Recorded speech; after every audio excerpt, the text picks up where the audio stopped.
Assalamualaikum warahmatullahi wabarakatuh. Perkenalkan, nama saya Ardina Marteka Latifa dengan NIM 230402193 dan teman saya Kadia Safitri dengan NIM 23040202174. Nama saya Sarina Juban Sabila dengan NIM 23040202184. Di sini kita akan menerangkan tentang menaksir selisih proporsi dan menentukan ukuran sampel dan beberapa contohnya. Simak video selanjutnya. Pada materi pertama ini, kita akan membahas tentang menaksir selisih proporsi. Ada yang tahu menaksir selisih proporsi itu apa? Menaksir selisih proporsi adalah misalkan dipunyai dua populasi berukuran N dengan parameter masing-masing P1 sama dengan P2. Dari populasi diambil sebuah sampel acak berukuran N1 dan N2 untuk masing-masing populasi pertama dan kedua. Untuk rumusnya adalah sebagai berikut. Dari P1 kita didapatkan dengan rumus X1 per N1. Sedangkan untuk P2 kita mencari dengan cara X2 per N2. Dan Q1 didapatkan dari 1 kurangi P1 dan Q2 dari 1 kurangi P2. Sedangkan untuk rumus yang sebelahnya bisa ditentukan dengan bilangan Z yang diperoleh dari pada tabel normal baku peluang. Materi yang kedua, menentukan ukuran sampel. Dapat dikatakan, semakin besar sampel dari populasi yang ada akan semakin baik. Akan tetapi, dalam menentukan ukuran sampel, terdapat jumlah batas minimal yang harus diambil oleh peneliti, sehingga kita harus menentukan beberapa minimal sampel yang harus diambil dalam sebuah penelitian, ditentukan dengan rumus seperti berikut. Jika yang ditaksir itu proporsi P, statistik P, sama dengan X dibagi N, maka beda yang terjadi besarnya B sama dengan nilai mutlak dari P min P. Dengan memisahkan bahwa pendekatan distribusi normal kepada binom berlaku untuk koefisien kepercayaan, maka ukuran sampel dapat ditentukan dengan rumus berikut. Berikut ini adalah contoh soal dari materi menaksir selisih proporsi. Dua sampel acak terdiri masing-masing 100 perempuan dan 300 laki-laki mengikuti turnamen bola voli. 75 perempuan dan 150 laki-laki ternyata menyukai bola voli. Tentukan interval kepercayaan 95% untuk perbedaan persentase perempuan dan laki-laki yang mengikuti turnamen bola voli dan menyukai bola voli.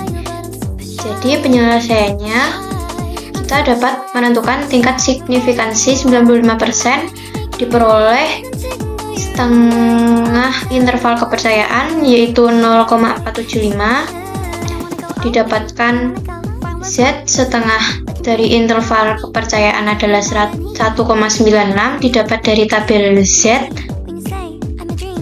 Selanjutnya P1 75 per 100 hasilnya 0,75, Q1 0,25 dan N1 adalah 100.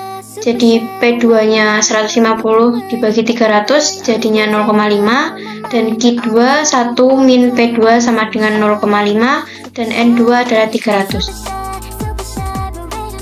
Sehingga diperoleh rumus dari menaksir selisih proporsi selanjutnya angka yang sudah diketahui dari slide sebelumnya dimasukkan dalam rumus tersebut menghasilkan 0,147 kurang dari P1 min P2 kurang dari 0,352. Jadi 95% yakin bahwa perbedaan persentase perempuan dan laki-laki yang mengikuti turnamen bola voli dan menyukai bola voli tersebut dibatasi oleh 14,7% dan 35,2%. Pada materi menaksir selisih proporsi, terdapat contoh soal sebagai berikut. Dapat diketahui dari soal tersebut, kita ditanyakan bahwa tentukan banyaknya laki-laki yang menyukai bola voli atau P1, Q1, dan N1 dengan tingkat signifikan 95%, maka didapatkan tabel Z sebagai 1,96. Jelas, P1 adalah 75 per 100 dengan 75 perempuan menyukai bola voli per 100 dari sampel acak sama dengan 0,75 dan Q1 sama dengan 1 kurangi P1 sama dengan 0,25 dengan N1 sebanyak 100. Jelas P2 karena P2 belum diketahui maka sehingga X sama dengan 300 dan Q2 sama dengan 1 kurangi X per 300 dengan N2 sama dengan 300. Diketahui perbedaan persentase adalah 14,7% dan 35,2%. Setelah beberapa hal telah kita ketahui, kita sudah mengetahui rumus sebelumnya.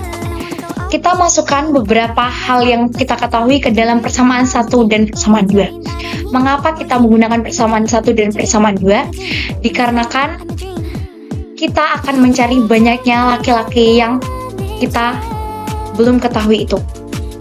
Kita jumlahkan kedua persamaan sehingga diperoleh 3/2 min 1 per 150X sama dengan 49,9%. Sehingga 3/2 min 1 per 150X sama dengan 499 per 1000. Sehingga 4500 min 20X sama dengan 1497. Min 20X sama dengan 1497 min 4500. Sehingga min 20X sama dengan min 3003 dan X adalah 3003 per 20. Dan didapatkan bahwa X sama dengan 1150,15. Jadi, laki-laki yang menyukai bola voli adalah 150 orang. Dari materi menentukan ukuran sampel dapat ditarik soal sebagai berikut. Misalkan Departemen A dan E perlu mengetahui ada berapa persen mahasiswa yang akan mendaftar menjadi anggota departemen. Ketika melakukan perkiraan ini, koefisien kepercayaan diambil 90%. Dengan kekeliruan, menaksir tidak lebih dari 10%. Jadi, pertanyaannya, berapa anak SD yang perlu diteliti? Penyelesaian. Oleh karena varians P1 min P tidak diketahui, maka diganti dengan harga maksimumnya yaitu 0,25. Jelas, B sama dengan 0,1 dan Z sama dengan 1,645. B berarti beda, sehingga diperoleh dari rumus menentukan ukuran sampel, kita dapat menentukan apa-apa saja yang diketahui dalam soal. Sehingga 0,25 dikali 1,645 dibagi 0,1 dikuadratkan lebih besar dari 67,650. Jadi paling sedikit sampel yang harus diambil adalah 68. Selanjutnya, jika dari data di atas dari pengalaman diketahui 25% mahasiswa mendaftar menjadi anggota Departemen A dan Departemen E, tentukan ukuran sampel kasus ini. Jelas, yang diketahui P sama dengan 0,25, B sama dengan 0,1, dan Z sama dengan 1,645. Sehingga diperoleh, berdasarkan rumus menentukan ukuran sampel, kita masukkan apa saja yang diketahui dalam soal. Sehingga 0,25 dikali 1 dikurangi 0,25 dikali 1,645 dibagi 0,1 dikuadratkan lebih dari 50,73. Jadi hasilnya paling sedikit sampel yang harus diambil adalah 51. Sekian dari kelompok kami, semoga bermanfaat. Wassalamualaikum warahmatullahi wabarakatuh.